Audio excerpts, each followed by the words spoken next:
আমি তো যতটুকু পারি বুঝাইতে, তার মাইকে আর বুঝাইতে পারি না। মা তো মাই, মা যতই ইয়া হোক, সেই বলে যে আমার এই ছেলের মতন আর ছেলে হবে না।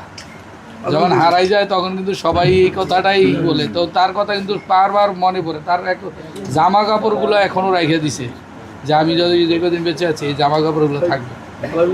এক্সেপ্ট পাঞ্জাবি বানাইছিলাম, আমি পাঞ্জাবিটা পরে গেছিলাম, দেখছো ওই ইয়া কালারের সেই পাঞ্জাবিটা। আমি ওরে নিয়ে আমি প্রথম বলছে, আপু আমরা 3 ভাই, বাবা একরকম 2 ছেলে আর আমি, বাবা একরকম পাঞ্জাবি পরবো।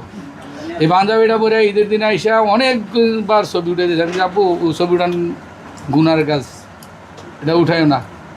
কয় আপু এইটাই মনে হয় শিখতে যাবে, সবার পাঞ্জাবিটি পুরান হয়ে যাবে কিন্তু আমারটাই নতুন থাকবে। কিন্তু আইজও ঠিকই তার কথাটা রয়ে গেছে। পাঞ্জাবিটা কিন্তু ঠিক ওইভাবেই একদিন পরছে, ওটা আয়রন করে সুন্দর করে রেখে দিছে।